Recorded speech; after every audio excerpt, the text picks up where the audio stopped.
Boeing will plead guilty to a criminal fraud charge stemming from 2 crashes of 737 MAX jetliners that killed 346 people after the government determined the company violated an agreement that had protected it from prosecution for more than 3 years, the Justice Department said Sunday night.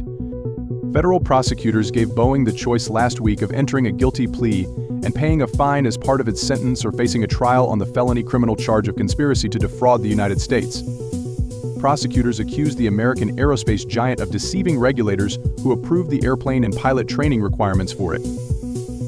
The plea deal, which still must receive the approval of a federal judge to take effect, calls for Boeing to pay an additional $243.6 million fine.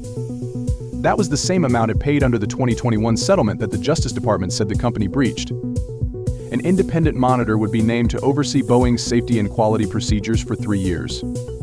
The deal also requires Boeing to invest at least $455 million in its compliance and safety programs. The plea deal covers only wrongdoing by Boeing before the crashes, which killed all 346 passengers and crew members aboard 2 new MAX jets. It does not give Boeing immunity for other incidents, including a panel that blew off a MAX jetliner during an Alaska Airlines flight in January, a Justice Department official said. The deal also does not cover any current or former Boeing officials, only the corporation. In a statement, Boeing confirmed it had reached the deal with the Justice Department but had no further comment. In a court filing Sunday night, the Justice Department said it expected to file the written plea agreement with the court by July 19th. Lawyers for some of the relatives of those who died in the 2 crashes have said they will ask the judge to reject the agreement. This sweetheart deal fails to recognize that because of Boeing's conspiracy, 346 people died. Through crafty lawyering between Boeing and DOJ, the deadly consequences of Boeing's crime are being hidden, said Paul Cassell, a lawyer for some of the families. Federal prosecutors alleged Boeing committed conspiracy to defraud the government by misleading regulators about a flight control system that was implicated in the crashes, which took place in Indonesia in October 2018 and in Ethiopia less 5 months later.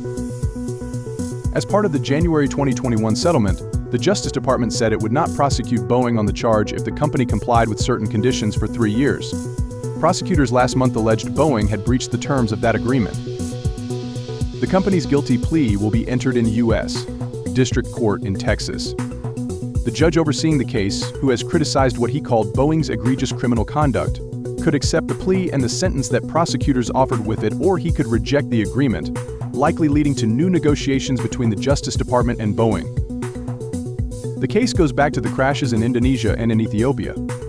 The Lion Air pilots in the first crash did not know about flight control software that could push the nose of the plane down without their input. The pilots for Ethiopian Airlines knew about it but were unable to control the plane when the software activated based on information from a faulty sensor. The Justice Department charged Boeing in 2021 with deceiving FAA regulators about the software, which did not exist in older 737-37s, and about how much training pilots would need to fly the plane safely.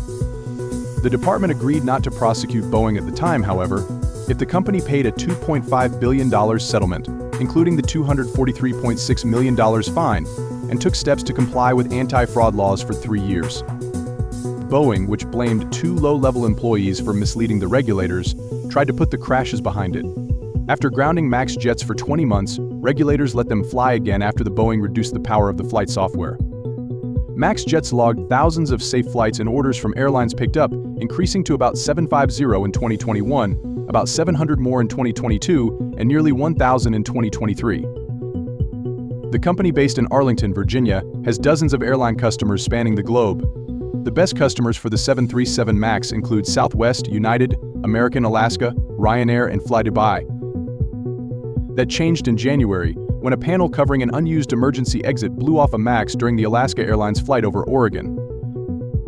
Pilots landed the 737 MAX safely and no one was seriously injured, but the incident led to closer scrutiny of the company. The Justice Department opened a new investigation.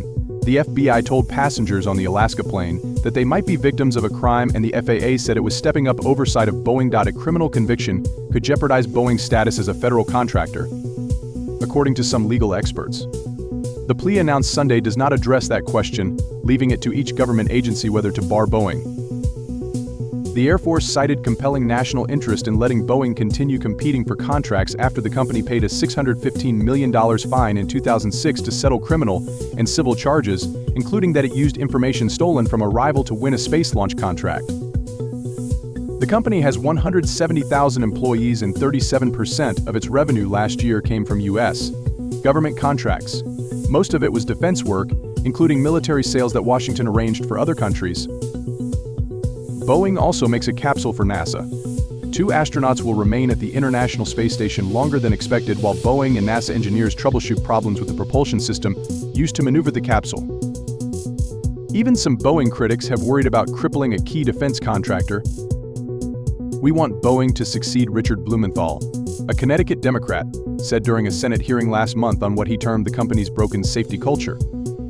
"Boeing needs to succeed for the sake of the jobs it provides, for the sake of local economies it supports, for the sake of the American traveling public, for the sake of our military." The relatives of the MAX crash victims have pushed for a criminal trial that might illuminate what people inside Boeing knew about deceiving the FAA. They also want the Justice Department to prosecute top Boeing officials, not just the company. Boeing has paid fines many a time, and it doesn't seem to make any change, said Ike Riffle of Redding, California, whose sons Melvin and Bennett died in the Ethiopian Airlines crash. "When people start going to prison, that's when you are going to see a change." At a recent Senate hearing, Boeing CEO David Calhoun defended the company's safety record after turning and apologizing to MAX crash victims' relatives seated in the rows behind him for the grief that we have caused. Hours before the hearing, the Senate Investigations Subcommittee released a 204-page report with new allegations from a whistleblower who said he worried that defective parts could be going into 737s. The whistleblower was the latest in a string of current and former Boeing employees who have raised safety concerns about the company and claimed they faced retaliation as a result.